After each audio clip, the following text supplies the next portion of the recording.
அன்புக்குரியவர்களே, இந்த நாளிலும் இந்த ஓய்வு நாள் தொழுகையினை இந்த காணொளி மூலமாக கேட்டுக்கொண்டிருக்கின்ற பங்கெடுத்துக் கொண்டிருக்கின்ற உங்கள் அனைவரையும் ஆண்டவரும் இரட்சகருமாகிய இயேசு கிறிஸ்துவின் திருப்பெயரிலேயே நான் உங்களை வாழ்த்துகின்றேன். உங்கள் அனைவருக்கும் சமாதானத்தை நான் கூறிக்கொள்கின்றேன். இந்த நாள் ஓய்வு நாள் தொழுகை பள்ளி கல்லூரி ஆசிரியர்கள் ஓய்வு நாளாக அனுசரிக்க நாம் இந்த நேரத்திலேயே கேட்டுக்கொள்ளப்படுகின்றோம். இந்த தொழுகையின் ஆசீர்வாதத்திற்காக நாம் அனைவரும் இணைந்து எங்கும் புகழ் இயேசு ராஜனுக்கு என்ற பாடலை நாம் பாடலாம்.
செய்கிறவன் ஊழியத்திலும், போதிக்கிறவன் போதிக்கிறதிலும், புத்தி சொல்லுகிறவன் புத்தி சொல்லுகிறதிலும் தரித்திருக்க கடவன். ஏனெனில் ஞானத்தை அளிப்பவர் ஆண்டவரே, அறிவிற்கும் விவேகத்திற்கும் ஊற்றானவர் அவரே. ஆண்டவருக்கு அஞ்சுகிற பெரியோருக்கும் சிறியோருக்கும் ஆண்டவர் ஆசி வழங்குகிறார். நாம் ஒருமித்து அவர் நாமத்தை உயர்த்துவோமாக. இறைவேண்டல் செய்வோம். கிருபையும் இரக்கமும் நிறைந்த நல்ல ஆண்டவரே, மகிழ்ச்சிகரமான ஆசீர்வதிக்கப்பட்ட ஓய்வு நாளுக்காக ஆண்டவருக்கு நன்றி சொல்லுகின்றோம். 2020 ஆண்டை ஆண்டவர் எங்களுக்கு தந்து 8வது மாதத்தில் ஆண்டவர் எங்களை அழைத்து வந்து பலவிதமான இன்னல்கள் மத்தியிலும், வேதனைகளின் மத்தியிலும், கண்ணீரின் மத்தியிலும் ஆண்டவர் எங்களை கண்மணியைப் போல பாதுகாத்து பராமரித்து ஆசீர்வதித்து இந்த மாதத்தின் நிறைவு ஓய்வு நாளில் ஆண்டவரே, உடைய சமூகத்தில் நாங்கள் கூடி வர முடியவில்லை என்று சொன்னாலும் ஒவ்வொருவரும் தங்களுடைய இல்லங்களில் இருந்து குடும்பமாக ஆண்டவர் திருச்சமூகத்தை நோக்கி பார்ப்பதற்கு ஆண்டவர் அருளி கொண்டிருக்கின்ற மேலான தயவிற்காக ஆண்டவருக்கு நன்றி சொல்லுகின்றோம். இந்த ஞாயிற்றுக்கிழமையை ஆண்டவரே, நாங்கள் எல்லாரும் இணைந்து பள்ளி கல்லூரி ஆசிரியர்கள் ஞாயிறாக நாங்கள் அனுசரிக்க, அருமையான அன்புக்குரிய பிள்ளைகளை போற்ற வாழ்த்த, அன்பு பிள்ளைகளை நாங்கள் ஆசீர்வதிக்க, ஆண்டவர் மீண்டுமாக எங்களுக்கு தந்த இந்த கிருபைகளுக்காக ஆண்டவருக்கு நன்றி சொல்லுகின்றோம். இரக்கத்தின் கடவுளே, இந்த தொழுகையை ஆண்டவரே எங்களுக்கு ஆசீர்வாதமாக்கி தருவீராக. இந்த தொழுகையிலும் நாங்கள் பாடுகின்ற பாடல்கள், படிக்கின்ற திருமறை பகுதிகள், சிந்திக்கின்ற ஆண்டுடைய வார்த்தைகள் எல்லாம் ஆண்டவர் பார்வையில் அருமையாக இருக்க ஆண்டவர் நோக்கி நாங்கள் செபிக்கின்றோம். இந்த தொழுகை நிறைவரிலும் உம்முடைய கிருபை இருக்கட்டும். துதிகர மகிமை யாவற்றையும் ஆண்டவருக்கே செலுத்துகிறோம். மீட்பர் மூல ஜெபங்களும் அன்பு நிறைந்த நல்ல கடவுளே, ஆமென். ஆண்டவருக்கு புகழ் உண்டாக. நாம் அனைவரும் எழுந்து இணைந்து கீர்த்தனைகளில் 69வது கீதத்தை பாடுவோம். கீதம் எண் 69. அல்லேலூயா துதி, அல்லேலூயா ஜெயம், வல்ல திரியேக மகத்துவ தேவர்க்கென்றும் என்று சொல்லக்கூடிய பாடலை பாடுவோம். கீதம் 69.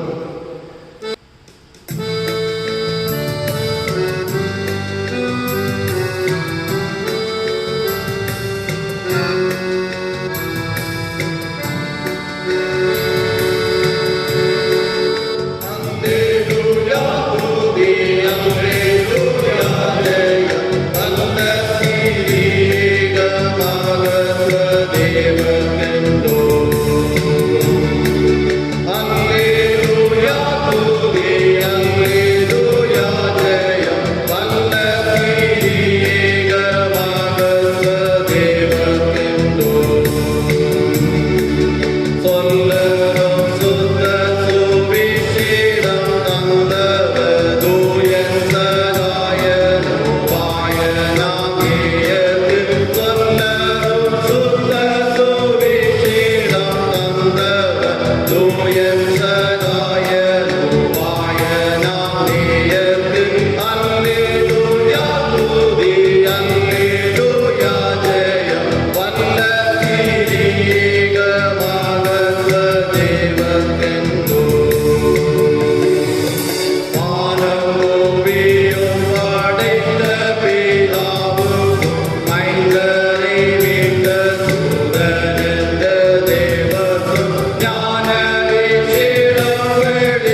படிக்க வேண்டிய சங்கீதம் 119 சங்கீதம் வசனங்கள் 97 தொடங்கி 104 வசனம் உடைய சங்கீதம் 119 வசனங்கள் 97 தொடங்கி 104 வசனமுடைய முறையாக படிப்போம். உமது வேதத்தில் நான் எவ்வளவு பிரியமாயிருக்கிறேன், நாள் முழுதும் அது என் தியானம். நீர் உடைய கற்பனைகளை கொண்டு என்னை சத்துருக்களிலும் அதிக ஞானமுள்ளவராய்க்கிறேன். அவைகள் என்றென்றைக்கும் என்னுடன் இருக்கிறது. உம்முடைய சாட்சிகள் என் தியானமாயிருக்கிறபடியால் எனக்கு போதித்தவர்கள் எல்லாரிலும் அறிவுள்ளவனாயிருக்கிறேன். கட்டளைகளை நான் கை கொண்டிருக்கிறபடியால் பார்க்கிலும் ஞானம் உள்ளவனாயிருக்கிறேன். உம்முடைய வசனத்தை நான் காத்து நடக்கும்படிக்கு சகல கொல்லாத வழிகளுக்கும் என் கால்களை விளக்குகிறேன். போதித்திருக்கிறபடியால் நான் உம்முடைய நியாயங்களை விட்டு விலகிறேன். உம்முடைய வார்த்தைகள் என் நாவுக்கு எவ்வளவு இனிமையானவைகள், என் வாய்க்கு அவைகள் தேனிலும் மதுரமாயிருக்கிறது. அது கட்டளைகளால் உணர்வடைந்தேன், அதனால் எல்லா பொய் மொழிகளையும் வெறுக்கிறேன்.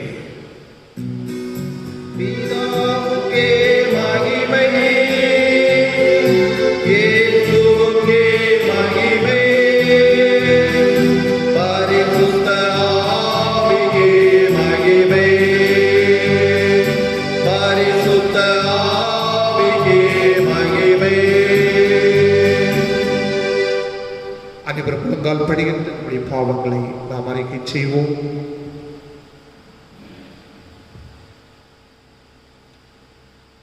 அன்புக்குரியவர்களே, ஆலயத்தில் வந்து ஆண்டவரை ஆராதிக்க முடியவில்லை என்று சொன்னாலும் இல்லங்களிலிருந்து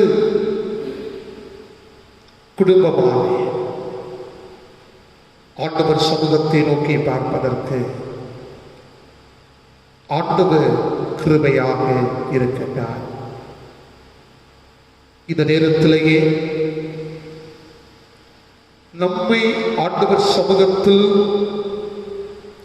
அர்ப்பணம் செய்வது நம்முடைய கடமையாக இருக்கிறது. திருமறை நமக்கு சொல்லுகின்றது,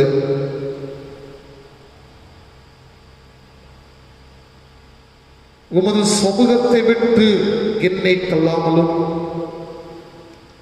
உமது பரிசுத்த ஆவியை என்னிடத்திலிருந்து எடுத்துக் கொள்ளாமலும் இரு என்று சொல்லி, அதே நிலைமையில் நாம் ஆண்டவர் திருச்சமூகத்தை நோக்கி பார்க்க அழைக்கப்பட்டிருக்கின்றோம். கடந்து வந்த பாதைகளை எல்லாம் நான் நினைத்து பார்த்தேன். உலகத்தை அச்சுறுத்தி கொண்டிருக்கின்ற கொரோனா வைரஸ் பலவிதமான முறைகளில் மக்கள் இந்த வைரஸ் மூலமாக பாதிக்கப்பட்டிருக்கின்றார்கள். ஆண்டவர் நம்மை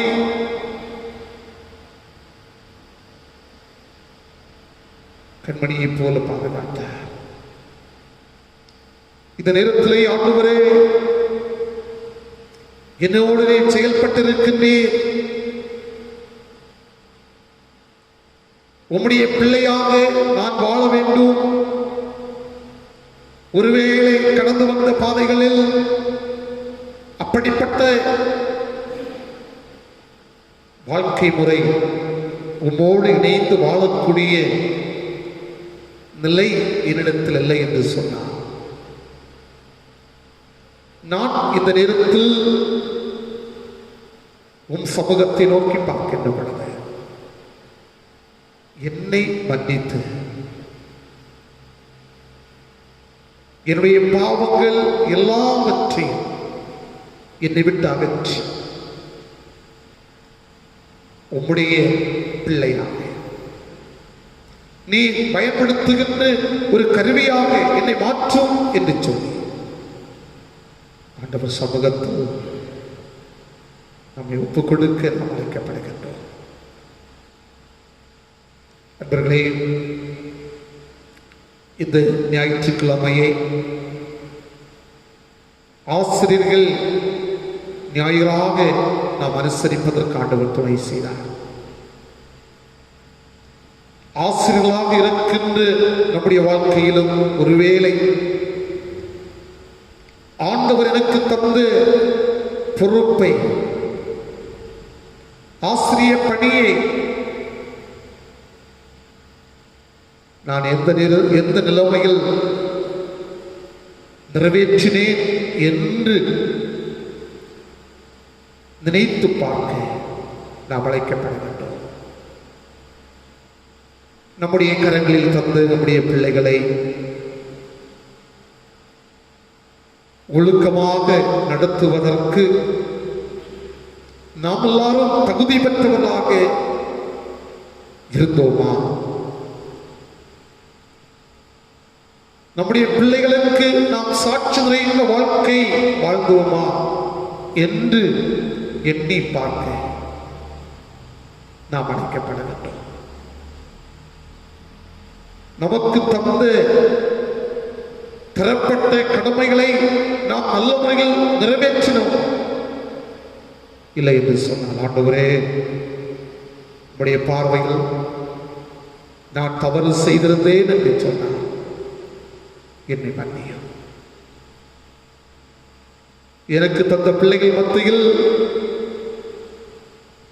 நான் ஒழுக்கம் நிறைந்த நிலைமையில் வாழ்ந்தேனா?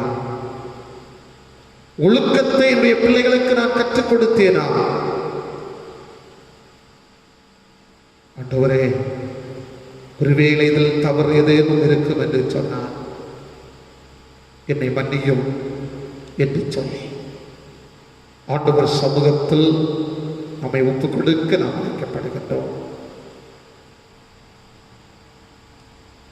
நண்பர்களே, சங்கீதக்காரன் தெளிவாக சொல்கின்றார், தேவனே உமது கிருபையின்படி எனக்கு இறங்கும், உமது மிகுந்த இரக்கங்களின்படி என் மீறல்கள் நீங்க என்னை சுத்திகரியும் என்று சொல்லி இந்த நேரத்திலேயே நம்மை சுத்திகரிக்கும்படியாக நம்முடைய இல்லங்களில் ஆண்டவர் அசைவாடி கொண்டிருக்கின்றார். ஆண்டவரே, என்னோடு நீர் பேசும், என்னை நீர் உணர்த்தும், உம்முடைய பிள்ளையாக உமக்கு சாட்சி உள்ள ஒரு மகனாக மகளாக நான் வாழ என்னை நீர் ஆயத்தப்படுத்தும் என்று சொல்லி ஆண்டவர் சமூகத்தை நோக்கி பார்ப்போம். ஏனென்று சொன்னால், நமக்காக அடிக்கப்பட்டவர் நம்முடைய அருளாத இயேசு கிறிஸ்து நம்முடைய பாவங்களுக்காக தன்னை ஒப்புக் கொடுத்தார். நாம் செய்து வருகின்ற பாவங்களின் அகோரத்திற்காக நம்முடைய ஆண்டவர் இயேசு பாவத்தின் சம்பளத்தை அவர் பெற்றுக்கொண்டார். என்னுடைய பிள்ளை மகிழ்ச்சியோடு வாழ வேண்டும், என்னுடைய பிள்ளை சமாதானத்தோடு வாழ வேண்டும் என்று சொல்லி, அன்புக்குரியவர்களே, அவளோடு உடைய பிள்ளையாக வாழ வேண்டும் என்று சொல்லி எதிர்பார்க்கின்ற நம்முடைய ஆண்டவர் சமூகத்தை நோக்கி பார்க்கின்ற ஆண்டவர் நமக்கு இரக்கம் செய்கின்றார். இந்த நேரத்திலேயே நம்முடைய பாவங்களை எல்லாம் நாம் அறிக்கை செய்யும் வண்ணமாக பாவத்தின் அகோரத்தை பார், பாதகத்தின் முடிவினை பார் என்று பாடல் வரிகளை பாடி நம்முடைய பாவங்களை நாம் அறிக்கை செய்வோம். பாவத்தின்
மிகுந்த இருக்கும் நிறைந்த ஆண்டவர் நம்முடைய பாவங்கள் எல்லாவற்றையும் மன்னித்து நம்முடைய வாழ்வை தூய்மைப்படுத்தி நம் அனைவரையும் நித்திய வாழ்வுக்கிறீராக அழைத்து செல்வாராக.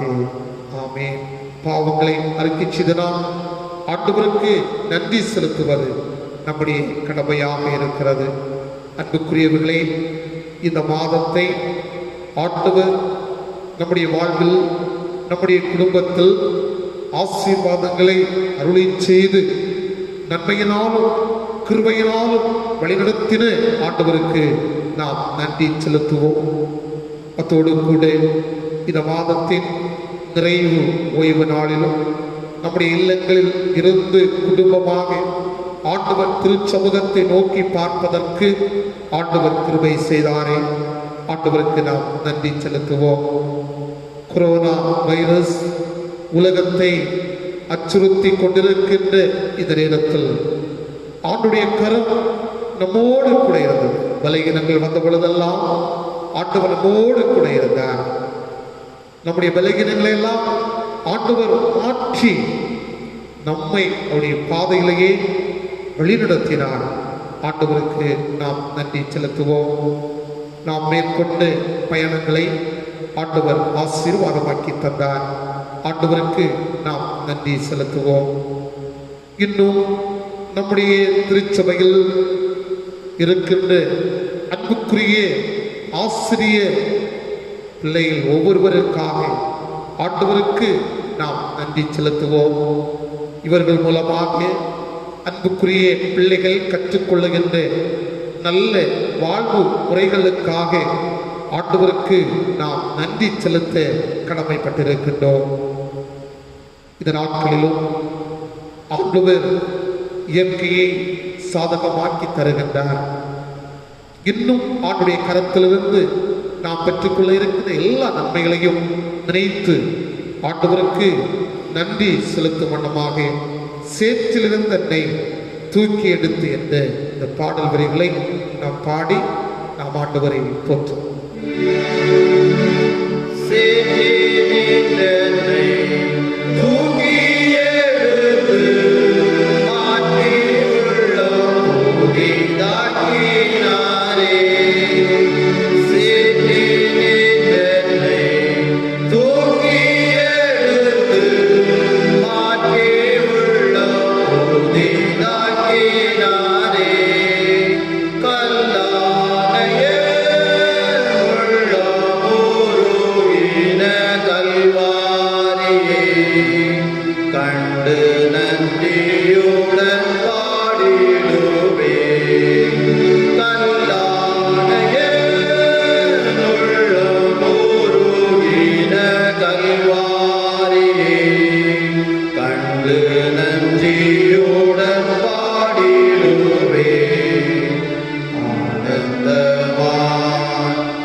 நன்றி செலுத்திய நாம் ஆண்டவர் இயேசு கற்றுக்கொண்ட ஜெபத்தை அனைவரும் இணைந்து சொல்லுவோம். பரமண்டலிருக்கிற எங்கள் பிதாவே, உம்முடைய நாமம் பரிசுத்தப்படுவதாக, உம்முடைய ராஜ்யம் வருவதாக, உம்முடைய சுத்தம் பரமண்டலத்தில் செய்யப்படுவது போல பூமியிலையும் செய்யப்படுவதாக. எங்களுக்கு வேண்டிய ஆதாரத்தை அன்றென்று எங்களுக்கு தாரும். எங்களுக்கு விதமாய் குற்றம் செய்வதற்கு நாங்கள் மன்னிக்கிறது போல எங்கள் பாவ குற்றங்களை எங்களுக்கு மன்னியும். எங்களை சோதனைக்கு பிரவேசிக்கப்படாமல் தீமையிலிருந்து எங்களை ரட்சித்துக் கொள்ளும். ராஜ்யம் வல்லமையும் மகிமையும் என்றென்றைக்கும் உடைமைகளே. ஆமென்.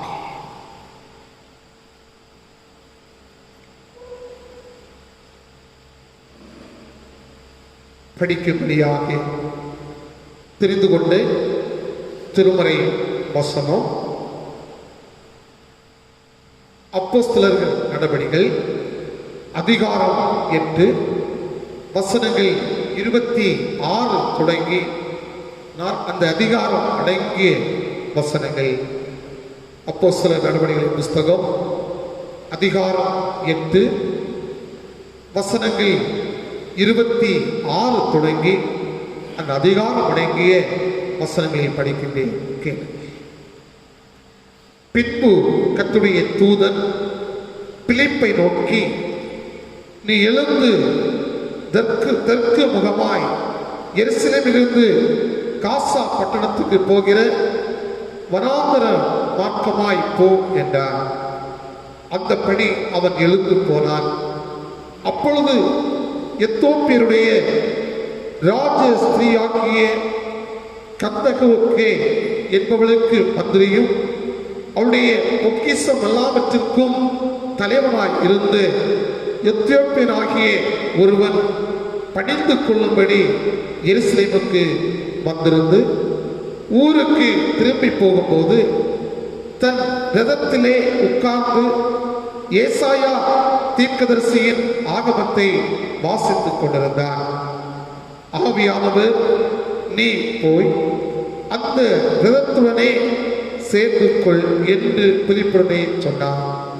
அப்பொழுது பிலிப்பு ஓடி போய் சேர்ந்து அவன் ஏசாயா தீர்க்கதரிசியின் ஆகமத்தை வாசிக்கிறதை கேட்டு, நீ வாசிக்கிறவைகளின் கருத்து உமக்கு தெரியுமா என்றார்.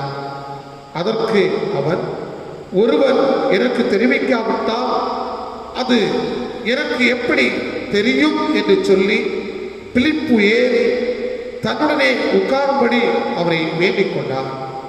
அவன் வாசித்த வேத வாக்கியம் என்னவென்றால், அவர் ஒரு ஆட்டை போல அடிக்கப்படுவதற்கு கொண்டு போகப்பட்டார். மயிர் கத்தரிக்கிறவனுக்கு முன்பாக சத்தம் விடாதிருக்கிற ஆட்டுக்குட்டியை போல அவர் தமது வாயை திறவாதிருந்தார். அவர் தம்மை தாழ்த்தின போது அவருடைய நியாயம் எடுத்து போடப்பட்டது. அவருடைய ஜீவன் பூமியிலிருந்து எடுபட்டு போயிற்று. அவருடைய வம்சத்தை யாராலே சொல்ல முடியும் என்பதே. மந்திரி பிலிப்புவை நோக்கி, தீர்க்கதரிசி யாரை குறித்து இதை சொல்லுகிறார்? தம்மை குறித்தோ வேறொருவரை குறித்தோ எனக்கு சொல்ல வேண்டும் என்று கேட்டுக்கொண்டார். அப்பொழுது பிலிப்பு பேசத் தொடங்கி இந்த வேத வாக்கியத்தை முன்னிட்டு இயேசுவை குறித்து அவருக்கு பிரசங்கித்தார். இவ்விதமாய் அவர்கள் வழி நடந்து போகையில் தண்ணீர் உள்ள ஒரு இடத்திற்கு வந்தார்கள். அப்பொழுது மந்திரி, இதோ தண்ணீர் இருக்கிறதே, நான் ஞானஸ்நானம் பெறுவதற்கு தடை என்ன என்றார். அதற்கு பிலிப்பு, நீர் முழு இருதயத்தோடு விசுவாசித்தால் தடையில்லை என்றார். அப்பொழுது அவர், இயேசு கிறிஸ்துவை தேவனுடைய குமாரன் என்று விசுவாசிக்கிறேன் என்று சொல்லி ரதத்தை நிறுத்தச் சொன்னார். அப்பொழுது பிலிப்பும் மந்திரியும் ஆகிய இருவரும் தண்ணீரில் இறங்கினார்கள். பிலிப்பு அவனுக்கு ஞானஸ்நானம் கொடுத்தார். அவர்கள் தண்ணீரிலிருந்து கரை ஏறின பொழுது கர்த்தருடைய ஆவியானவர் பிலிப்பை கொண்டு போய் விட்டார். மந்திரி அப்புறம் அவனை காணாமல் சந்தோஷத்தோடு தன் வழியே போனார். பிலிப்பு ஆசோத்திலே காணப்பட்டு அவ்விடத்திலிருந்து பிரயாணம் பண்ணி செசரியாவுக்கு வருகிற வரையில் சகல பட்டணங்களிலும் சுவிசேஷத்தை பிரசங்கித்துக் கொண்டு வந்தார் என்பதை படிக்க வேண்டிய திருமறை பகுதி படித்து முடிந்தது. கிறிஸ்துவே உமக்கு புகழ்ச்சி உண்டாம்.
ஆண்டவரே, ஆசிரியராக எங்கள் மத்தியிலிருந்து நல்ல ஆலோசனைகளை கற்றுத் தருகின்றவரே, நாங்கள் உமக்கு நன்றி சொல்லுகின்றோம்.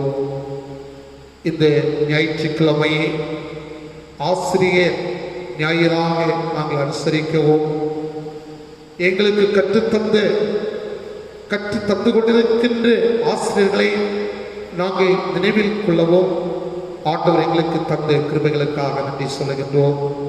இந்த நேரத்திலும் உடைய வார்த்தைகளை நாங்கள் சிந்திப்பதற்காக ஆயத்தப்படுகின்றோம்.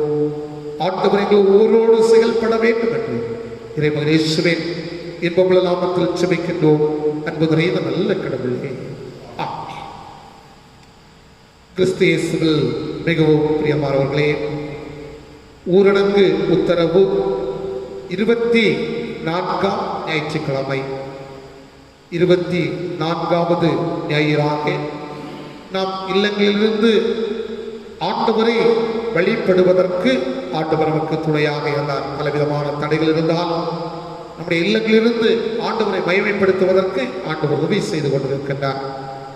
நண்பர்களே, நாட்களிலும் உலகத்தை பயப்படுத்தி கொண்டிருக்கின்ற இந்த கொரோனா வைரஸ் முற்றிலுமாக ஒவ்வொரு தேசத்தை விட்டு அகல வேண்டும்.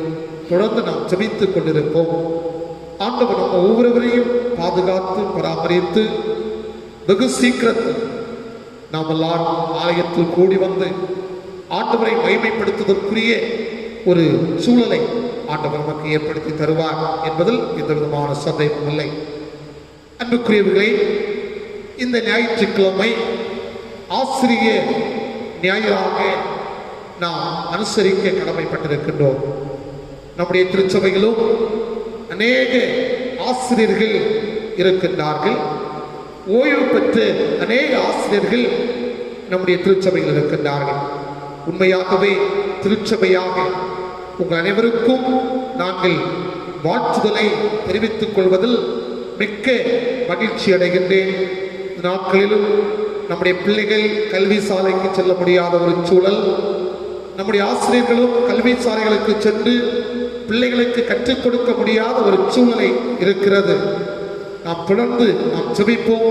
வெகு சீக்கிரத்தில் கல்விக்கூடங்கள் எல்லாம் திறக்கப்பட்டு நம்முடைய பிள்ளைகள் கல்வி சாலைகளுக்கு செல்லவும், நம்முடைய ஆசிரியர்களும் நம்முடைய பிள்ளைகளுக்கு சிறப்பாக பாடங்களை கற்றுக் கொடுப்பதற்கு ஆண்டவர் கிருபை செய்வார். மீண்டும் ஒரு விசை கூட அன்புக்குரிய ஆசிரியர்கள் அனைவருக்கும் நாங்கள் வாழ்த்துதலையும் நன்றியையும் நாங்கள் திருச்சபையாக தெரிவித்துக் கொள்கின்றோம். இந்த நேரத்திலும் சற்று நேர சிந்தனைக்கு துணையாக தெரிந்து கொண்டு திருமறை வசனம் நாம் படிக்க கேட்டு அப்போஸ்தலர் நடபடிகளின் புஸ்தகம் 8ஆம் அதிகாரம் 30-31 வசனங்களை நாம் படித்து பார்க்கின்ற பொழுது நான் படிக்கின்றேன். அப்பொழுது பிலிப்பு ஓடி போய் சேர்ந்து அவன் ஏசாயா தீர்க்க தரிசன ஆகமத்தை வாசிக்கிறதை கேட்டு, நீ வாசிக்கிறவைகளின் கருத்து உமக்கு தெரியுமா என்றான். அதற்கு அவன், ஒருவன் எனக்கு தெரிவிக்காவிட்டால் அது எனக்கு எப்படி தெரியும் என்று சொல்லி பிலிப்பு ஏறி தன்னோடு உட்காரும்படி அவனை வேண்டிக் கொண்டான் என்று சொல்லி இந்த பகுதியிலேயே சொல்லப்படுகிறது. நம்முடைய நாட்டில் செப்டம்பர் 5ஆம் நாள் ஆசிரியர் தினமாக கொண்டாடப்படுகிறது.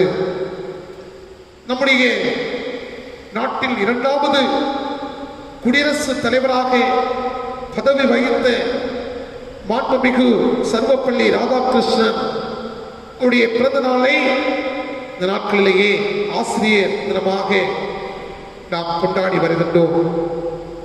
ஒரு முறை அவருடைய மாணவர்கள் சிலர் அவரிடம் பிறந்த நாளை கொண்டாடுவதற்கு அனுமதி கேட்ட பொழுது அவர் இவ்விதமாக சொன்னார், எனது பிறந்த நாளை தனிப்பட்ட முறைமையில் கொண்டாடுவதை விட அதை ஆசிரியர் தினமாக கொண்டாடினால் நான் பெருமையாக உணர்வேன் என்று சொன்னார். அன்புக்குரியவர்களே, ஆக அவருடைய வேண்டுகோள் கிணங்க 1962 ஆண்டு முதல் இந்தியாவில் ஆசிரியர் தினமாக செப்டம்பர் 5ஆம் நாளை இந்த நாட்களில் நாம் கொண்டாடி வருகின்றோம். அன்புக்குரியவர்களே, ஆசிரியர் என்றால் நம் அனைவருக்கும் தெரிந்த ஒன்று. சொல்லுவார்கள், மாதா பிதா குரு தெய்வம் என்று சொல்லுவார்கள். அன்னை தந்தை, அதற்கு அடுத்த இடத்தில் நம்முடைய இந்திய சமூகம் ஒரு ஆசிரியரை பார்க்கிறது. இதுதான் இந்த நாட்களிலேயே நாம் இப்பொழுது படிக்க கேட்ட அந்த வசனத்தில் கூட ஒரு மனிதன் ஒரு பகுதியை வாசித்துக் கொண்டிருக்கின்றார், ஒரு மந்திரி. ஆனால் அதனுடைய விளக்கத்தை அவர் அறியாதவராக அப்படியே அவர் வாசித்துக் கொண்டிருக்கின்ற பொழுது அந்த விளக்கத்தை சொல்வதற்கு ஒரு மனிதனை ஆண்டவர் ஏற்படுத்தினார் என்று சொல்லி நாம் பார்க்கின்றோம். அதே நிலைமையில் தான் பல நிலைமைகளில் கற்றிருக்கின்ற ஆசிரியர்கள் இந்த நாட்களில் அதற்கு பிற்பாடு பின்வருகின்ற பிள்ளைகளை அவர்கள் நல்ல முறையிலேயே கல்வியை ஊட்டி இந்த சமுதாயத்திலேயே ஒரு சிறந்த ஒரு மாணவனாக மாணவியாக மாற்றுவது ஒரு ஆசிரியருடைய கடமையாக இருக்கிறது. ஒரு நல்ல ஒரு நிலைமையில் ஒரு மனிதனை உருவாக்குவது ஒரு ஆசிரியருடைய கடமையாக இருக்கிறது என்பதை நாம் இந்த நேரத்திலேயே நினைத்து பார்க்க வேண்டும். இந்த நேரத்திலேயே நாம் சொல்லுகின்ற திருமறையின் அடிப்படையில் நாம் பார்க்கின்ற பொழுது இயேசு ஒரு சிறந்த ஒரு ஆசிரியராக நம் அனைவருக்கும் திகழ்ந்திருக்கின்றார். அது மட்டுமல்ல, இன்னும் அநேக பரிசுத்தவான்கள் நம் அனைவருக்கும் ஒரு சிறந்த ஒரு எடுத்துக்காட்டாக இருக்கின்றார்கள். போதிக்கின்ற ஒரு தன்மையில், கற்றுக் கொடுக்கின்ற ஒரு தன்மையில் அங்கே பல தன்னுடைய பங்களிப்பை திருமறையில் தந்திருக்கிறதை நாம் பார்க்க முடிகிறது. அதில் வித்தியாசமாக நாம் பார்க்கின்ற பொழுது நம்முடைய அருளாளர் இயேசு கிறிஸ்து அவர் போதகராக, அவர் கற்றுக் கொடுக்கக்கூடியவராக, ஒரு குருவாக, ஒரு ஆசிரியராக எல்லா நிலைமைகளிலும் அவர் நல்ல செய்தியை கற்றுக் கொடுத்தார் என்று சொல்லி திருமறை நமக்கு தெளிவாக சொல்லுகிறது. ஓமையின் வாயிலாக, புதுமைகளின் வாயிலாக அவர் இறையாட்சியை குறித்த செய்திகளை ஆண்டவர் இயேசு மக்களுக்கு கற்றுக் கொடுத்தார். பாருங்கள், மீன்பிடிக்கின்ற அந்த மக்கள் இருக்கின்ற இந்த இடத்திலேயே அவர்கள் சாதாரணமாக அவர்கள் பயன்படுத்தக்கூடிய வாழ்க்கை சூழ்நிலைக்கு ஏற்ற காரியங்களை ஆண்டவர் இயேசு கற்றுக் கொடுத்தார்.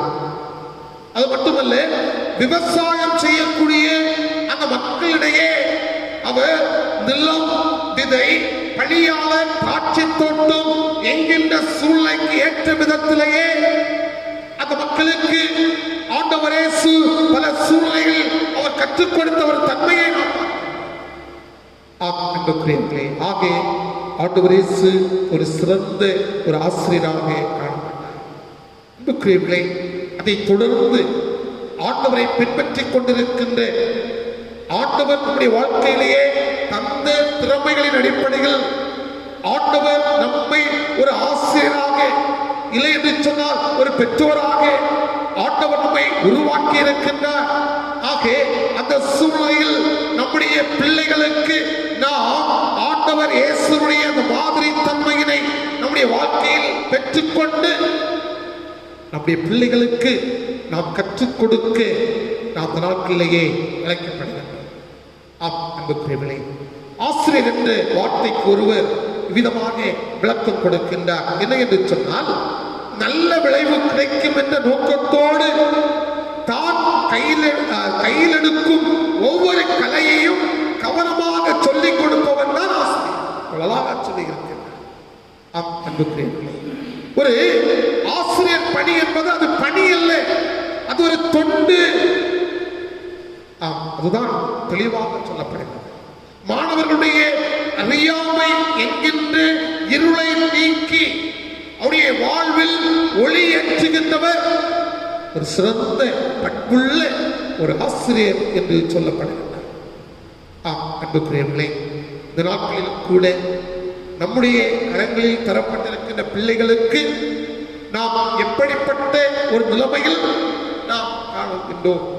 குறிப்பாக மலை பிரதேசங்களில் அந்த மிஷனரிகள் இருக்கின்ற களங்களை நாம் அங்கே சந்திக்கின்ற பொழுது அங்கே சொல்லுகின்ற ஒரு காரியம், நம்முடைய பகுதியை சார்ந்த ஒரு எலியாஸ் என்று சொல்லக்கூடிய தேவ மனிதனை அவர்கள் தெளிவாக சொல்லுவார்கள். நாங்கள் எல்லாரும் கல்வி கற்றது அந்த எலியாஸ் என்று சொல்லக்கூடிய அந்த மனிதன் மூலமாக என்று சொல்லி அவர்கள் கண்ணீரோடு சொல்லுவதை பார்க்க முடியும். அவர்தான் எங்களுக்கு கல்வியை தந்தார் என்று கூட அந்த மலை தேசங்களிலேயே முதலாவது அவர்களுக்கு கொடுக்கக்கூடிய பணிகள் கல்வி பணி, மருத்துவ பணி. அதை தொடர்ந்துதான் அவனுடைய வார்த்தைகள் சொல்லப்படுகிறது. அன்புக்குரியவர்களே, ஆக இந்த நேரத்திலேயே நாம் எல்லாரும் எண்ணி பார்க்க வேண்டும். கல்வி மிக மிக முக்கியமானது. அந்த கல்வியை கற்றுக் கொடுக்கின்ற ஆசிரியர்கள் ஒழுக்கம் நிறைந்தவர்களாக, பிள்ளைகள் எல்லாம் நல்வழிப்படுத்துகின்ற பெற்றோர் ஒழுக்கம் நிறைந்தவர்களாக இருக்க வேண்டும். ஒரு நாட்டினுடைய எதிர்காலம் வகுப்பறையில் தான் தீர்மானிக்கப்படுகிறது. அது உண்மையான ஒன்றுதான். இன்னும் நாம் சொல்லுகின்ற பொழுது ஒரு பிள்ளை தன்னுடைய தாய் தந்தையை விட ஆசிரியர்கள் தான் ஒரு குழந்தை அதிக நேரம் செலவழிக்கிறது. அதை நாம் எண்ணி பார்க்க வேண்டும். ஒரு குழந்தை அதிக நேரத்தை செலவழிக்கிறது ஒரு ஆசிரியருடைய அந்த நிலைமைகள் தான் என்பதை நாம் புரிந்து கொள்ள வேண்டும். ஆக ஆசிரியர்கள், அதாவது பெற்றோருடைய அந்த இரண்டாவது ஸ்தானத்தில் அந்த இடத்தில் அவர்கள் கடந்து வருகின்றார்கள்.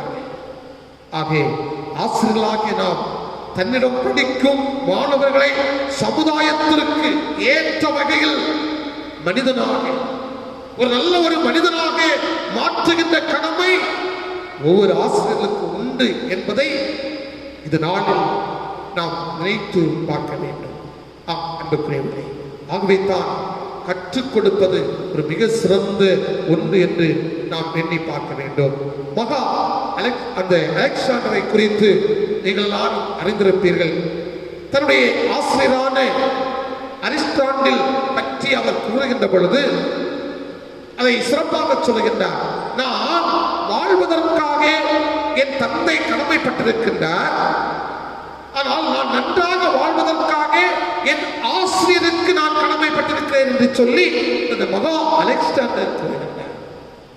அன்புக்குரியவர்களே, ஆக ஒரு முறை இந்த அதாவது மகா அலெக்சாண்டருடைய அந்த ஆசிரியர் தன்னுடைய மாணவருடன் ஒரு ஆற்றின் கரைக்கு வருகின்றார்.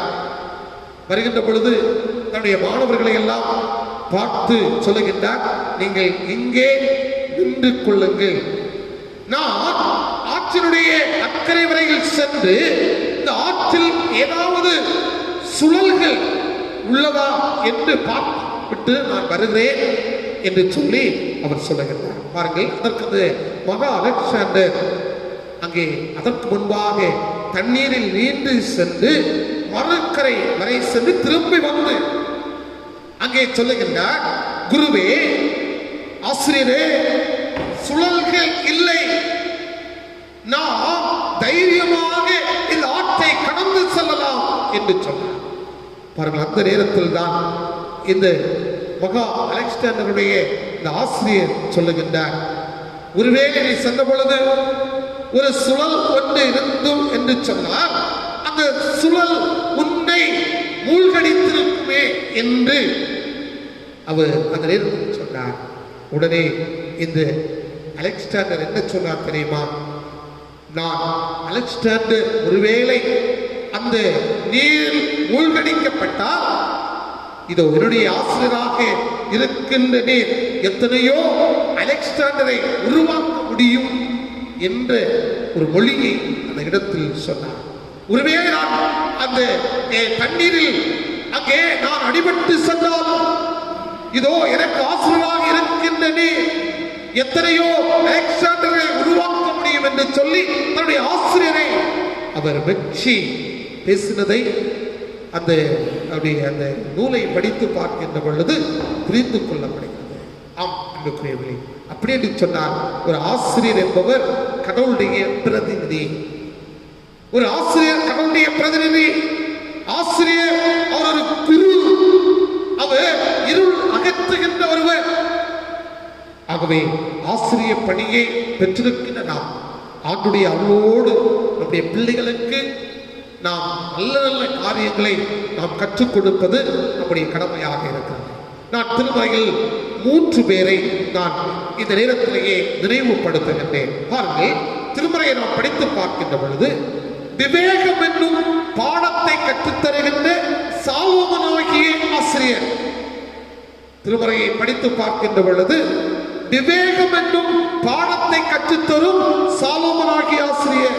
நீதிமொழிகளின் புஸ்தகம் 8ஆம் அதிகாரம் 5வது வசனத்தை நாம் படித்து பார்க்கின்ற பொழுது அந்த பகுதி நமக்கு தெளிவாக சொல்கிறது. பேதைகளே விவேகமடைந்து, மூடர்களே புத்தி உள்ள சிந்தையாய் என்று அவர் சொல்லி இருக்கிறதை நாம் விவேகம் என்னும் பாடத்தை இந்த சாலோமோனாகிய ஆசிரியர் நமக்கு கற்றுத் தருகின்றார்.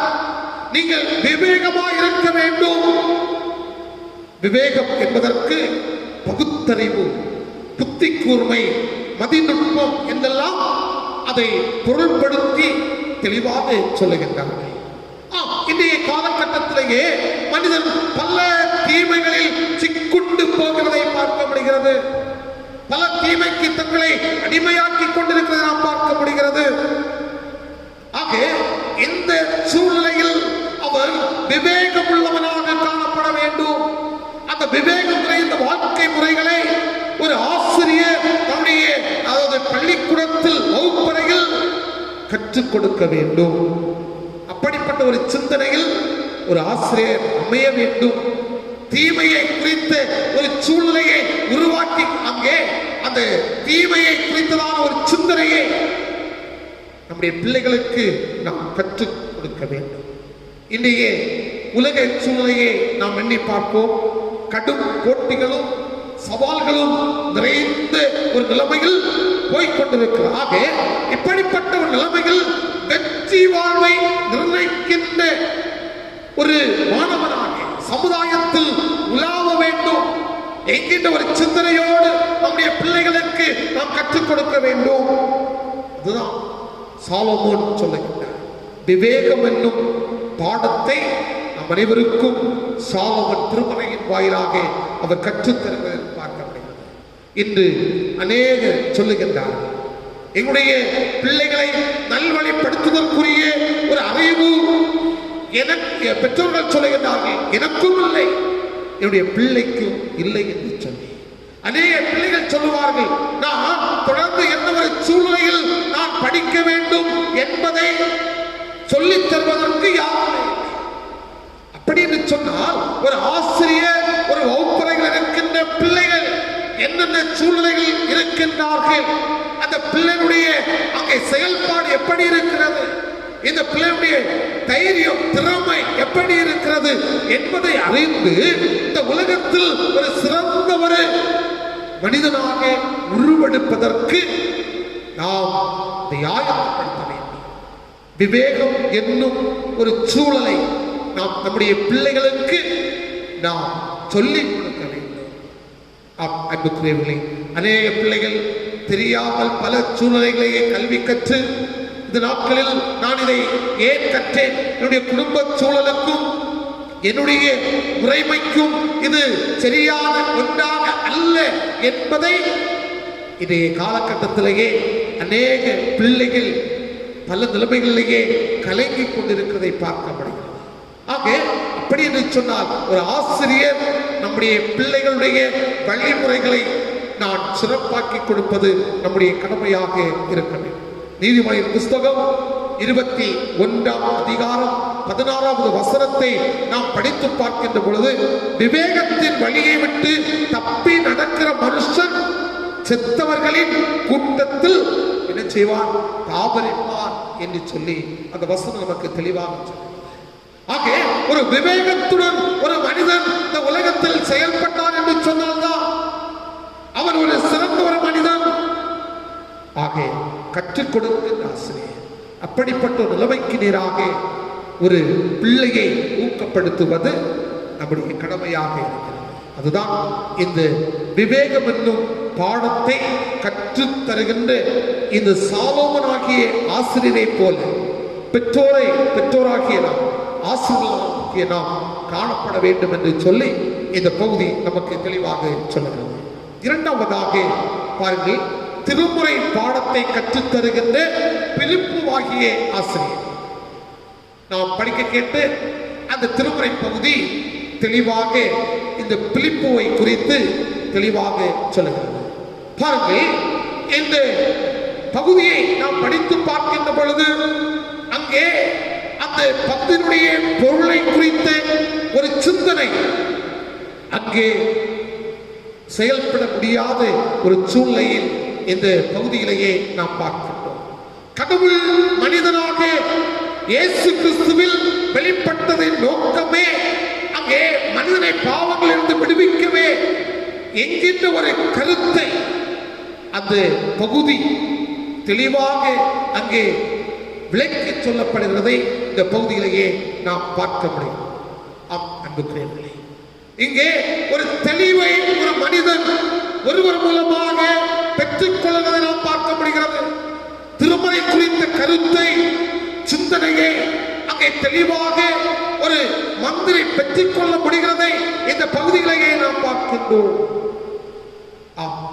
அதே நிலைமையில் தான் நம்முடைய கற்றுக் கொடுப்பதும் அந்த ஒரு நிலைமையில் காணப்பட வேண்டும். அந்த ஒரு சூழ்நிலையில் இன்று அநேக பெற்றோர் தன்னுடைய பிள்ளைகளை கிறிஸ்தவ பள்ளிக்கூடத்திலேயே இணைத்துக் கொள்வதை நாம் பார்க்க முடிகிறது.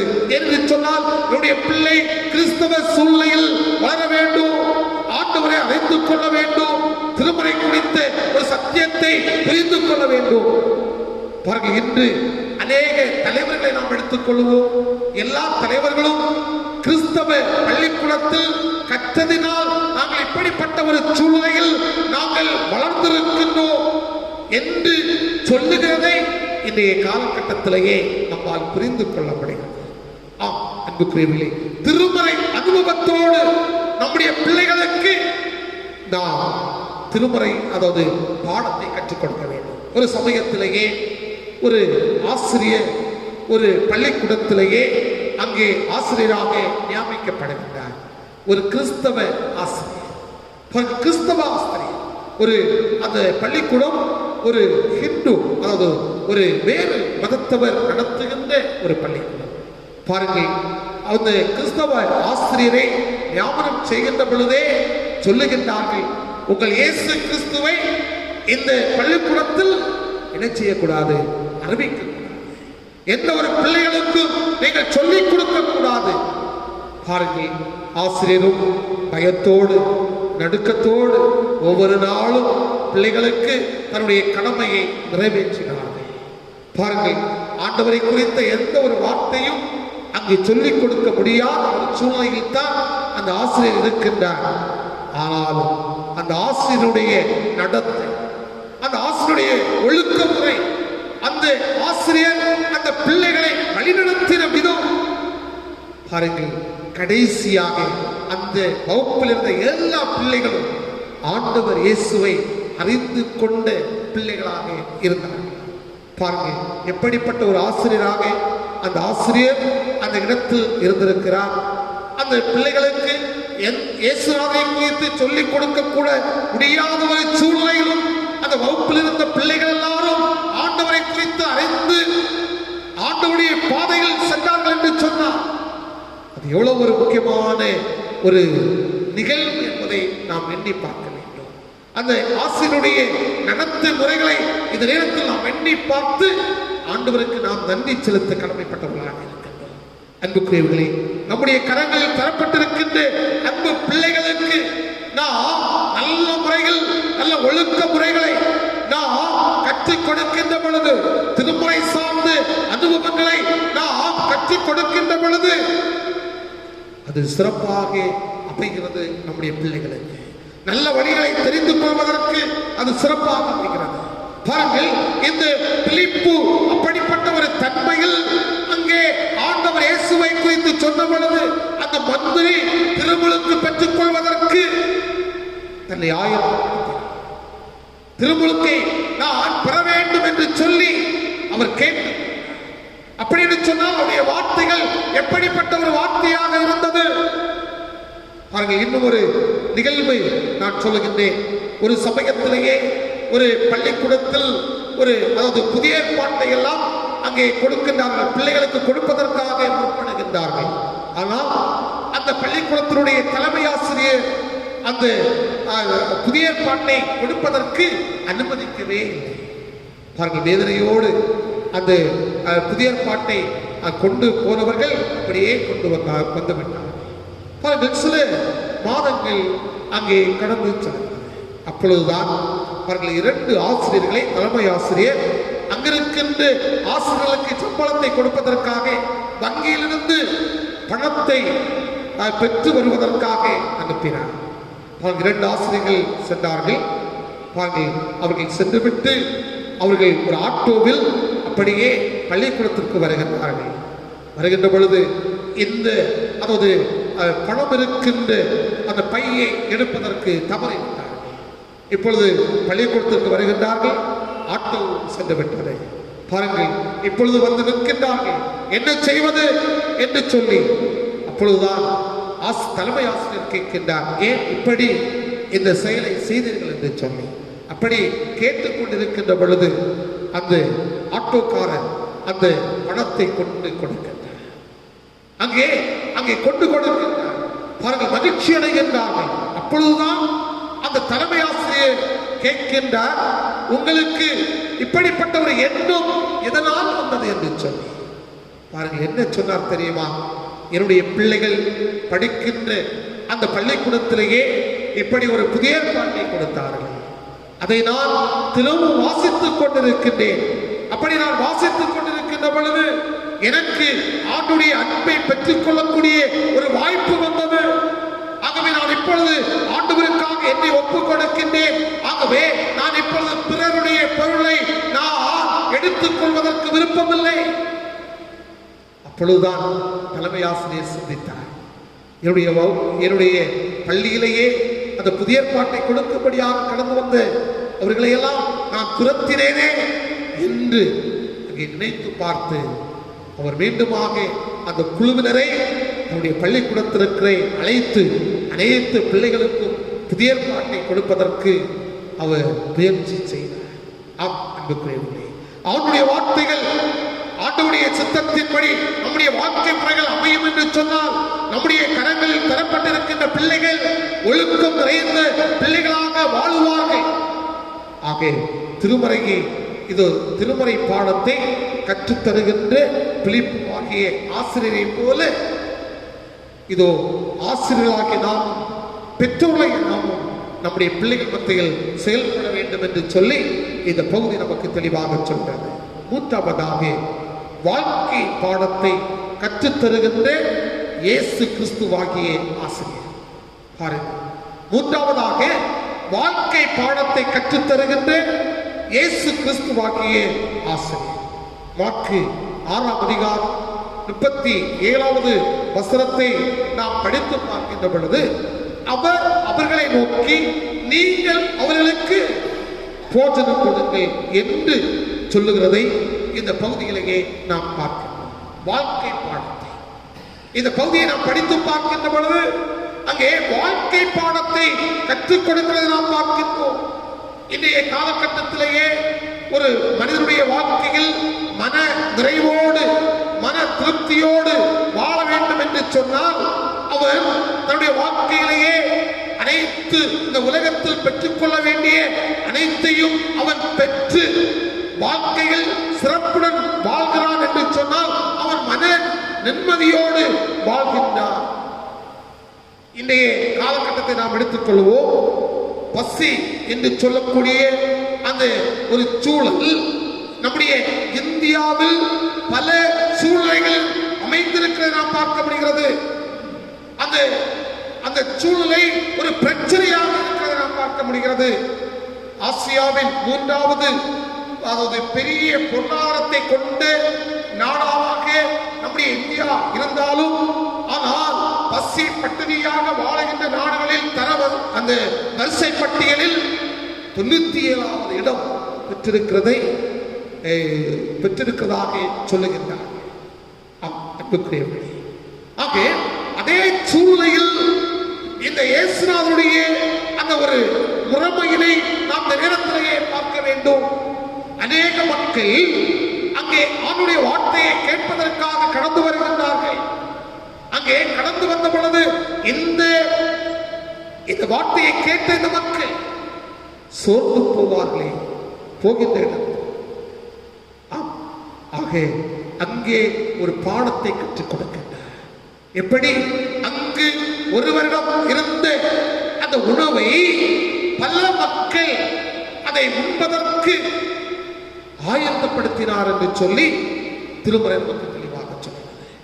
ஆக நம்முடைய அதாவது பிள்ளைகளுடைய வாழ்க்கையிலும் இப்படிப்பட்ட ஒரு சூழ்நிலையை நாம் கற்றுக் கொடுக்க வேண்டும்.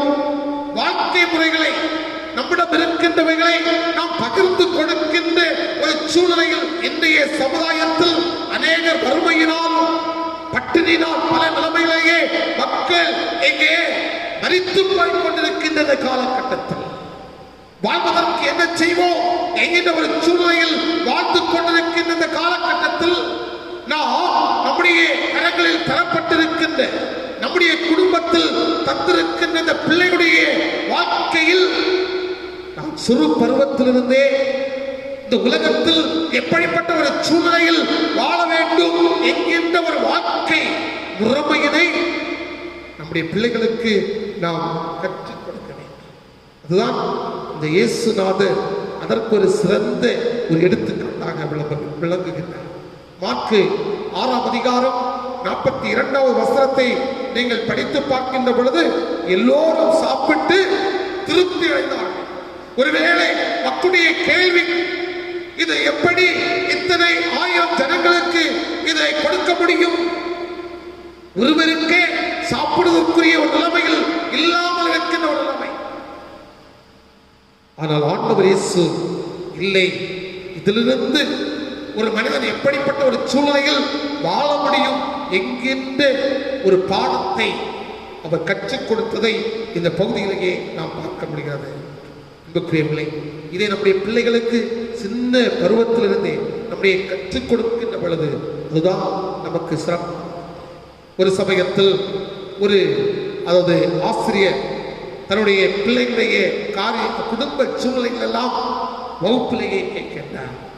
அப்பொழுதுதான் ஒரு அதாவது இது 5வது வகுப்பிலேயே படித்துக் கொண்டிருக்கின்ற அந்த பிள்ளைகள், அப்பொழுது ஒரு பிள்ளை சொல்லுகிறது, எனக்கு தந்தை இல்லை, என்னுடைய தாயும் இதோ என்னுடைய அண்ணன் 7வது வகுப்பை படித்து நிறைவு செய்தார்கள், இணைந்து இது பணி செங்கல் சுளைக்கு வேலைக்கு செல்வார்கள். அங்கு சென்றுவிட்டு அங்கு கிடைக்கின்ற அந்த சம்பளத்தை கொண்டு என்னுடைய குடும்பம் வாழ்ந்து கொண்டிருக்கிறது. என்னுடைய கல்வியும் எப்பொழுது நிற்கும் என்று சொல்லி எனக்கு தெரியாது என்று வேதனையோடு அந்த மாணவன் என்னுடைய ஆசிரியரை பார்த்து சொல்லுகின்றார். பாருங்கள், ஆசிரியரும் நினைத்து பார்க்கின்றார், ஒரு குடும்பம் பல நிலைமையிலேயே கல்வியை பெற்றுக்கொள்ள முடியாத ஒரு சூழ்நிலை உருவாகுவதற்கு இது வாய்ப்பு இருக்கிறது. எப்படியாவது இந்த பிள்ளை ஒரு கல்வியிலேயே சிறந்த ஒரு கல்விமானாக மாற்ற வேண்டும், சமுதாயத்திலேயே ஒரு சிறந்த ஒரு மனிதனாக வாழ வேண்டும் என்று சொல்லி நினைத்து அந்த பிள்ளையின் மத்தியிலேயே கரிசனை கொண்ட ஒரு ஆசிரியராக அந்த பிள்ளைக்கு தேவையான அனைத்து காரியங்களையும் செய்து கொடுக்கின்றார். பாருங்கள், என்னுடைய தந்தை அந்த தாயை அழைத்து எல்லா காரியங்களையும் சொல்லுகின்றார். இந்த பிள்ளையை நான் இந்த கல்வி கற்றுக்கொள்வதற்குரிய எல்லா செலவுகளையும் நான் செய்கிறேன் என்று சொல்லி அங்கே சொல்லுகின்றார். அவர்கள் தாய் சொல்லுகின்றார், இல்லை, என்னுடைய இன்னும் ஒரு 2 வருடம் மட்டும் தொடர்ந்து என்னுடைய மூத்த பிள்ளையை போல என்னோடு கூட பணிக்கு சென்றால் தான் என்னுடைய குடும்பத்தை நடத்த முடியும் என்று சொல்லி அந்த ஆசிரியை பார்த்து கேட்கின்றார், சொல்லுகின்றார். பாருங்கள், ஆசிரியர் சொல்லுகிறார், இல்லை, என்ன செலவு இருந்தாலும் நான் செய்கிறேன், உங்களுடைய பிள்ளையை நான் படிக்க வைப்பதற்கு நான் காத்திருக்கிறேன் என்று சொல்லி பாருங்கள், தாயும் பல நிலைமைகளில் கேட்டதின் மத்தியில் சரி என்று சொல்லி ஒப்புக் கொடுத்தார்கள். பாருங்கள், அனைத்து செலவுகளையும் அந்த ஆசிரியர் செய்கின்றார். இந்த மாணவன் நல்லா படித்து அங்கே அந்த பள்ளிக்கூடத்திலேயே ஒரு சிறந்த ஒரு மாணவனாக இருக்கின்றார். பாருங்கள், உயர்கல்வியை கற்றுக்கொள்கின்றார். நல்ல ஒரு நிறுவனத்திலேயே பணி அமர்த்தப்படுகின்றார். பாருங்கள், அப்பொழுதுதான் எங்கே தன்னுடைய தாய் சொல்லுகின்றார்கள், ஒரு ஆசிரியர் விதமாக உன்னை படிக்க வைத்தார்கள், அதனால் தான் உன்னை இப்படிப்பட்ட ஒரு நிலைமையில் நான் பார்க்கிறேன் என்று சொல்லி பாருங்கள். அந்த ஆசிரியரை குறித்து அந்த மாணவனுக்கு ஒன்றுமே தெரியாது. கடைசியாக பல நிலைமைகளிலேயே விளம்பரம் பண்ணுகின்றார். இப்படிப்பட்ட ஒரு ஆசிரியரை நான் பார்க்க வேண்டும், அவர் எங்கு இருக்கிறார் என்று சொல்லி எனக்கு தெரியாது என்று செய்தித்தாள்களிலும் பல நிலைமைகளில் அவர் தன்னுடைய நண்பர்கள் மூலமாகவும் அங்கே விளம்பரங்களை கொடுக்கின்றார். உன்னை உடனடியாக இந்த தொலைபேசி எண்ணை கொடுத்து தொடர்பு கொள்ள வேண்டும் என்று சொல்லி பாருங்கள். இப்படிப்பட்ட விளம்பரங்கள் சென்றது. ஒரு நாளில் ஒரு போன் வந்தது. பாருங்கள், அதை அவன் அங்கே கேட்கின்ற பொழுது, நீங்கள் தேடின ஆசிரியர் என்னுடைய இல்லத்தில் என்னுடைய அப்பாவாக வயது முதிர்ந்தவராக இருக்கிறார் என்று சொல்லி மகன் அங்கே அழைக்கின்றார். சரி என்று சொல்லி மறுநாளே அந்த ஆசிரியை பார்ப்பதற்காக புறப்பட்டு சென்றார். பாருங்கள், அங்கே பார்க்கின்றான் அந்த ஆசிரியர் வயது முதிர்ந்தவராக அந்த வீட்டில் இருக்கின்றார். காலில் விழுந்து பணிந்து கொண்டார். ஐயா, என்னை படிக்க வைத்தீர்கள், நான் இப்படி ஒரு சிறந்த ஒரு மனிதனாக திகழ்ந்து நிற்கின்றேன், அதற்கு காரணம் நீங்கள் என்று சொல்லி அந்த ஆசிரியரை அங்கே புகழுகின்றார். அவருக்கே அதை குறித்து தெரியாதவராக வயது முதிர்ந்தவர் ஆச்சரியத்தோடு பார்க்கின்றார். அன்புக்குரியவர்களே, இன்றைய சமுதாயத்தில் இப்படிப்பட்ட ஒரு சூழ்நிலைகளிலும் அநேக மக்கள் வாழ்ந்து கொண்டிருக்கிறார். வாழ்வதற்குரிய வாழ்க்கை முறைகளை நான் இப்படிப்பட்ட ஒரு நிலைமைகள் செய்ய முடியவில்லை என்று சொன்னாலும் அவர்களுக்கு கற்றுக் கொடுக்க வேண்டும். இந்த உலகத்தில் வாழ்வதற்குரிய ஒரு சூழல், அதற்காகத்தான் ஆசிரியர்களும் பெற்றோர்களும் அமர்த்தப்பட்டிருக்கிறார்கள். இந்த நேரத்திலேயே ஆசிரியர் இந்த ஞாயிறை கொண்டாடி கொண்டிருக்கின்ற நாம் எண்ணி பார்க்க வேண்டும். வருகின்ற சனிக்கிழமை நாம் ஆசிரியர் தினமாக இந்த நாளை நாம் கொண்டாடுவதற்கு, நினைத்து பார்ப்பதற்கு நாம் ஆயத்தத்தோடு இருக்கின்றோம். இந்த நேரத்திலேயே எண்ணி பார்க்க வேண்டும். அன்புக்குரியவர்களே, ஆண்டவர் இயேசு ஒரு ஆசிரியராக அவர் மக்களுக்கு கற்றுக் கொடுத்தார், தன்னுடைய வாழ்க்கை முறையை அமைத்துக் கொடுத்தார். இதே போல் இந்த உலகத்திலேயே ஒரு நல்ல ஒரு பணியை பெற்றிருக்கிறார். ஒரு குடும்பத்திலேயே பெற்றோராக அமர்ந்திருக்கிறார். நம்முடைய பிள்ளைகளுக்கு நல்ல நல்ல காரியங்களை கற்றுக் கொடுத்து அவர்களையும் இந்த உலகத்திலேயே ஒரு சிறந்த மனிதனாக பார்ப்பதற்கு நாம் இடத்திலேயே கடமைப்பட்டவர்களாக இருக்கின்றோம். அதற்காக ஒவ்வொருவரும், ஆண்டவரே, நீர் என்னை ஆயத்தப்படுத்தும், என்னோடு செயல்படும் என்று சொல்லி ஆண்டவர் சமூகத்தில் நம்மை ஒப்புக் கொடுக்கின்ற பொழுது உண்மையாகவே நம்முடைய பிள்ளைகள் தொடர்ந்து கல்வி சாலைக்கு சென்று கல்வியை கற்றுக்கொள்வதற்கும், இது ஆசிரியர்கள் சிறந்த முறையில் நம்முடைய பிள்ளைகளுக்கு பாடங்களை கற்றுக் கொடுப்பதற்கும் ஆண்டவர் துணையாக இருப்பார் என்பதிலேயே எந்த விதமான சந்தேகம் இல்லை. மீண்டுமாக ஒவ்வொரு ஆசிரியர்களையும் நேரத்திலேயே நாங்கள் வாழ்த்துவதில் மிக்க மகிழ்ச்சி அடைகின்றோம். உங்களுடைய பணி தொடர்ந்து சிறப்பாக அமைய எல்லாம் இறைவன் உதவி செய்வாராக. நாம் அனைவரும் எழுந்து நின்று நம்முடைய விசுவாசத்தை நாம் அறிக்கை செய்வோம். வானத்தையும் பூமியை படைத்து சர்வ வல்லமையுள்ள பிதாவாகிய தேவனை விசுவாசிக்கிறேன். அவருடைய ஒரே குமாரனாகிய நம்முடைய நாதர் இயேசு கிறிஸ்துவை விசுவாசிக்கிறேன். அவர் பரிசுத்த ஆவியினாலே கன்னிமரியாள் பூமிக்கு பிறந்தார். புந்து பிராத்திவின் காலத்தில் பாடுபட்டு சிலுவையில் அறைந்து மரித்து அடக்கம் பண்ணப்பட்டு பாதாளத்தில் இறங்கினார். 3ஆம் நாள் மரித்தோரிலிருந்து எழுந்தறினார். பரமண்டலத்தில் ஏறி சர்வ வல்லமுள்ள பிதாவாகிய வலது பாசலை வீற்றிருக்கிறார். அவ்விடத்திலிருந்து உயிரோரையும் உயிர்த்தோரையும் நியாயத்திற்கு வருவார். பரிசுத்த ஆவியை விசுவாசிக்கிறேன். பொதுவாக பரிசுத்தமையும் பரிசுத்த ஐக்கியமும் பாவ மன்னிப்பும் மரித்தோர் உயிர்த்தெழுதலும் நித்திய ஜீவனம் உண்டு என்று விசுவாசிக்கிறேன். இந்த தொழுகை நிறைவாக நாம் அனைவரும் இணைந்து ஞான பாடல் 282வது ஞான பாடலை நாம் பாடுவோம். ஞான பாடல் எண் 282, அருள்நாதா நம்பி வந்தேன் நூக்க கடவி என்ற பாடலை நாம் பாடுவோம்.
அன்புக்குரியவர்களே, இந்த ஞாயிறை பள்ளி கல்லூரி ஆசிரியர்கள் தின ஞாயிறாக அனுசரிப்பதற்கு ஆண்டவர் துணையாக இருந்தார். நம்முடைய ஆசிரியர்கள் எல்லாம் வாழ்த்தி ஆசீர்வதிப்பதற்கு ஆண்டவர் துணையாக இருந்தார். ஆசிரியர்கள் சமுதாய சிற்பிகள். ஆசிரியர் பணி உன்னதமான ஆண்டவர் ஆசிரியர்களாக ஆசிரியர்களை தெரிந்து கொண்டார். இந்த நேரத்திலும் திருமறை நமக்கு சொல்லுகின்ற காரியம், விவேகம் என்னும் பாடத்தை கற்றுத்தருகின்ற ஆசிரியராக அமைய வேண்டும். திருமறை பாடத்தை கற்றுத்தருகின்ற ஆசிரியராக அமைய வேண்டும். வாழ்க்கை பாடத்தை கற்றுத்தருகின்ற ஆசிரியராக அமைய வேண்டும் என்று சொல்லி ஆண்டவர் விரும்புகின்றார். சமுதாயத்தின் மக்கள் விரும்புகின்றனர். இந்த நேரத்திலேயே ஆசிரியர்களாகிய நாம், பெற்றோர்களாகிய நாம் ஆண்டவர் சமூகத்தில் ஒப்புக் கொடுத்தோம். நம்முடைய பிள்ளைகளை என்ன நிலைமைகளில் நாம் உருவாக்கி கொண்டிருக்கின்றோம். ஆண்டவரே, உம்முடைய பாதையில் செல்வதற்கு ஒவ்வொரு பிள்ளைகளையும் என் மூலமாக ஆயத்தப்படுத்தும் என்று சொல்லி ஆண்டவர் சமூகத்திலேயே நம்மை இந்த நேரத்தில் ஒப்புக் கொடுப்பது நம்முடைய கடமையாக இருக்கிறது. அன்பும் இரக்கமும் நிறைந்துள்ள ஆண்டவரே, ஆசீர்வதிக்கப்பட்டு மனமகிழ்வு நிறைந்து இந்த ஓய்வு நாளுக்காக ஆண்டவருக்கு ஸ்தோத்திரம் செலுத்துகின்றோம். உம்முடைய பிள்ளைகளாகிய நாங்கள் இல்லங்களிலிருந்து ஆண்டவரை தரிசிப்பதற்கு, ஆண்டவரை வாஞ்சிப்பதற்கு ஆண்டவர் தந்து வருகின்ற மேலான கிருபைகளுக்காக ஆண்டவருக்கு ஸ்தோத்திரம். இந்த நேரத்திலும் உம்மை தேடி தரிசித்துக் கொண்டிருக்கின்ற ஒவ்வொரு குடும்பத்தின் பிள்ளைகளோடும் ஆண்டுடைய இரக்கம் நிறைவாக தங்கியிருக்க வேண்டும் என்று ஆண்டவர் நோக்கி நாங்கள் செபிக்கின்றோம். என்ன நோக்கத்தோடு அன்புக்குரிய பிள்ளைகள் உம்மை நோக்கி பார்க்கின்றார்களோ அந்த நோக்கம் அன்பு பிள்ளையுடைய வாழ்க்கையிலும் குடும்ப வாழ்க்கையிலும் நிறைவேற ஆண்டவர் ஒவ்வொருவருக்கும் அனுக்கிரகம் தர வேண்டும் என்று ஆண்டவர் நோக்கி நாங்கள் செபிக்கின்றோம். தந்தையே, ஒவ்வொரு ஆசிரியர்களுக்காக ஆண்டவர் நோக்கி மன்றாடுகின்றோம். தங்களுக்கு கொடுக்கப்பட்ட கடமைகளை உண்மையோடும் உத்தமத்தோடும் செய்வதற்குரிய கிருபைகளை ஆண்டவர் ஒவ்வொரு ஆசிரியர்களுக்கும் நீ தர வேண்டும் என்று உம்மை நோக்கி நாங்கள் செபிக்கின்றோம். அன்பு ஒவ்வொரு ஆசிரியருடைய வாழ்க்கை முறைகளும் அன்பு பிள்ளைகளுக்கு சிறந்த ஒரு பாடமாக அமைய ஆண்டவர் துணை தர வேண்டும் என்று ஆண்டவர் நோக்கி நாங்கள் செபிக்கின்றோம். ஒவ்வொரு ஆசிரியருக்கு வேண்டியதான சுகத்தையும் பலத்தையும் ஆரோக்கியத்தையும் நல்ல ஞான வரத்தையும் ஆண்டவர் நம்முடைய பிள்ளைகளுக்கு நீ தர வேண்டும் என்று உம்மை நோக்கி நாங்கள் செபிக்கின்றோம். அருமையான பிள்ளைகளை சிறந்த ஒரு பிள்ளைகளாக உருவாக்க ஒவ்வொரு ஆசிரியர்களையும் ஆண்டவர் தொடர்ந்து நீர் பயன்படுத்த வேண்டும் என்று உம்மை நோக்கி நாங்கள் செபிக்கின்றோம். இந்த நேரத்தில் ஆண்டவரே, இந்த உலகத்தை அச்சுறுத்தி கொண்டிருக்கின்ற இந்த கொரோனா வைரஸுக்காக ஆண்டவர் திருச்சமூகத்தை நோக்கி பார்க்கின்றோம். ஐயா ஆண்டவரே, 24 வாரங்கள் ஆலயத்தில் கடந்து வந்து ஆண்டவரை ஆராதிக்க முடியாத ஒரு சூழ்நிலை, இன்னும் தங்களுடைய பணிபுரைகளை சிறப்பான முறையில் செய்ய முடியாத ஒரு சூழ்நிலை, இந்த நேரத்திலேயே ஒவ்வொரு பிள்ளைகள் மத்தியிலும் இறக்க வைத்து ஆண்டவர் இந்த வைரஸை முற்றிலுமாக மாற்றி ஆண்டவரே, மனிதர்கள் இயல்பான ஒரு நிலைமையில் கடந்து செல்ல ஆண்டவரை தரிசிக்க ஆண்டவர் ஒவ்வொருவருக்கும் நீ துணை செய்ய வேண்டும் என்று உம்மை நோக்கி செபிக்கின்றோம். அநேக மக்கள் ஆண்டவரே, இந்த உலக வாழ்வை இந்த வைரஸ் நிமித்தமாக வாய்த்து கொண்டிருக்கிறதை ஆண்டவர் அறிகின்றேன். இந்த நேரத்திலும் ஆண்டவரே, கன்னியாகுமரி தொகுதி நாடாளுமன்ற உறுப்பினர் வசந்தகுமார் அவர்களுக்காக ஆண்டவருக்கு நன்றி செலுத்துகின்றோம். உடைய சேவைகளுக்காக ஆண்டவருக்கு ஸ்தோத்திரம். உடைய சமூகத்தை வாஞ்சித்திருக்கின்றார்கள். அன்னாருடைய ஆத்மா சாந்தி அடைய ஆண்டவரை நோக்கி நாங்கள் செபிக்கின்றோம். இரக்கத்தின் ஆண்டவரை, கவலையோடு கண்ணீரோடு நிற்கின்ற இந்த குடும்பத்திற்கு ஆண்டவர் தாமே ஆறுதலையும் சமாதானத்தையும் அருளி செய்ய வேண்டும் என்று உம்மை நோக்கி நாங்கள் செபிக்கின்றோம். இன்னும் தந்தையே, கண்ணீரோடு பாரத்தோடு வேதனையோடு துயரத்தோடு இருக்கின்ற ஒவ்வொரு குடும்பங்களுக்காக செபிக்கின்றோம். வாழ்க்கையிலேயே எதையும் நாங்கள் பெற்றுக் கொள்வதற்கு திராணி இல்லாதவர்கள் என்கின்ற ஒரு சூழ்நிலையில் வாழ்ந்து கொண்டிருக்கின்ற அன்புக்குரிய குடும்பத்தின் பிள்ளைகளுக்காக ஜெபிக்கின்றோம். பலவிதமான சூழ்நிலைகளில் தோல்வியை சந்தித்துக் கொண்டிருக்கின்ற பிள்ளைகளுக்காக ஜெபிக்கின்றோம். கடன் பிரச்சனையினால் அவதிப்படுகின்ற ஒவ்வொரு பிள்ளைகளுக்காக குடும்பங்களுக்காக நாங்கள் ஜெபிக்கின்றோம். ஆண்டவர் தாமே அன்பு பிள்ளைகளோடு செயல்பட வேண்டும் என்று ஆண்டவருக்கு நாங்கள் ஜெபிக்கின்றோம். வருகின்ற செவ்வாய்க்கிழமை நாங்கள் ஒரு புதிய மாதத்திற்குள்ளாக நாங்கள் கடந்து செல்கின்றோம். புதிய மாதம் எங்கள் அனைவருக்கும் ஆசீர்வாதமான ஒரு மாதமாக அமைய ஆண்டவர் துணை தாரும். உங்களுடைய பாதுகாவலை நாங்கள் பெற்றுக்கொள்ளக்கூடிய ஒரு மாதமாக அமைய ஆண்டவர் துணை தர வேண்டும் என்று உம்மை நோக்கி செபிக்கின்றோம். வருகின்ற சனிக்கிழமை தந்தையே, நாங்கள் எல்லாரும் ஆசிரியர் தினமாக அந்த நாளை அனுசரிக்க இருக்கிறது ஆண்டவர் காண்கின்றேன். ஒவ்வொரு ஆசிரியர்களையும் நாங்கள் வாழ்த்து ஆண்டவர் எங்கள் ஒவ்வொருவருக்கும் துணை தாரும். குறிப்பாக எங்களுடைய திருச்சபையை சார்ந்திருக்கின்ற அன்புக்குரிய ஆசிரியர் ஒவ்வொருவருக்காக நாங்கள் ஜெபிக்கின்றோம். ஓய்வு பெற்றிருக்கின்ற ஒவ்வொரு ஆசிரியர்களுக்காக நாங்கள் ஜெபிக்கின்றோம். அன்பு பிள்ளைகளை ஆண்டவர் தொடர்ந்து கண்மணியை போல பாதுகாத்துக் கொள்ள வேண்டும் என்று உம்மை நோக்கி நாங்கள் வேண்டுதல் செய்கின்றோம். எங்களுடைய திருச்சபைக்காக, திருப்பணிகளுக்காக ஸ்தோத்திரம். சபைக்குழு அங்கத்தினர்களுக்காக ஜெபிக்கின்றோம். கிளை சங்கங்களுடைய பொறுப்பாளர்களுக்காக ஜெபிக்கின்றோம். திருச்சபையை சார்ந்திருக்கின்ற அனைத்து குடும்பங்களுக்காக ஜெபிக்கின்றோம். இன்னும் ஆண்டவரே, தூரமான இடங்களில் இருக்கின்ற ஒவ்வொரு திருச்சபையின் குடும்பத்தின் பிள்ளைகளுக்காக ஜெபிக்கின்றோம். எல்லாரையும் ஆண்டவர் கண்மணியை போல பாதுகாத்துக் கொள்ளும். இன்னும் ஆண்டவரே, என்னுடைய திருச்சபையின் சார்பில் 1000 இல்லம் வாங்குவதற்கான முயற்சிகளை நாங்கள் மேற்கொண்டிருக்கின்றோம். ஆண்டவரை தொடர்ந்து அதற்குரிய தொகையை நாங்கள் கொடுத்து ஆண்டவரே அதை சொந்தமாக்கிக் கொள்ள ஆண்டவர் துணை செய்யும். என்னுடைய திருச்சபையை சார்ந்து அன்புக்குரிய குடும்பத்தின் பிள்ளைகளும் இதற்காக கொடுக்க ஆண்டவரை ஒவ்வொருவரையும் ஆயத்தப்படுத்த வேண்டும் என்று உம்மை நோக்கி செபிக்கின்றோம். இந்த நாளிலும் படைக்கப்பட்டிருக்கிற காணிக்கைகளை ஆண்டவர் அங்கீகரிக்க வேண்டும் என்று உம்மை நோக்கி செபிக்கின்றோம். ஒவ்வொரு பிள்ளையுடைய பணிகளிலும் தொழில்களிலும் ஆண்டுடைய கிருபை தங்கியிருக்க வேண்டும் என்று உம்மை நோக்கி நாடுகின்றோம். வேலை வாய்ப்புகள் இல்லாமல் இருக்கின்ற பிள்ளைகளுக்கு ஆண்டவர் வேலை வாய்ப்பை தருவீராக. இந்த வாரத்திலும் பிறந்த நாளை அனுசரிக்கின்ற அன்புக்குரிய பிள்ளைகளோடு ஆண்டுடைய கிருபை நிறைவாக தங்கி இருக்கட்டும். ஆண்டவரே, புதிய ஆண்டு அன்பு பிள்ளைகளுக்கு ஆசீர்வாதங்கள் நிறைந்த காலங்களாக அமைய ஆண்டவர் துணை தர வேண்டும் என்று உம்மை நோக்கி செபிக்கின்றோம்.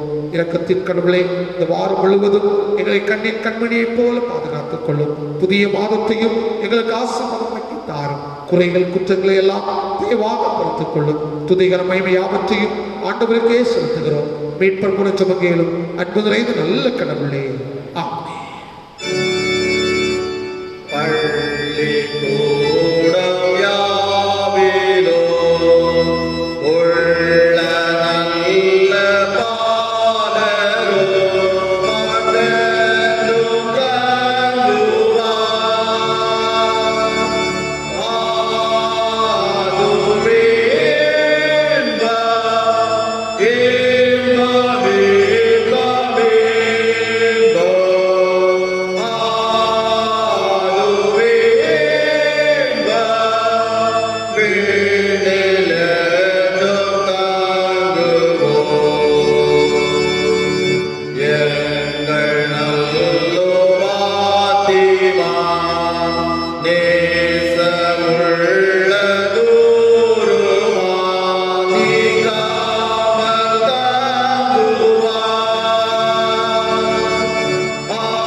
ஆண்டவரும் இரட்சகருமாகிய இயேசு கிறிஸ்துவின் கிருபை, பிதாவாகிய அன்பும் தூய ஆவியுடைய குரல் நம்மளோடும் குறிப்பாக நாம் அடியெடுத்து வைக்க இருக்கின்ற புதிய மாதத்தோடும் ஆசிரியர் பெருமக்களோடும் இன்று மனு நிலைத்திருப்பதாக.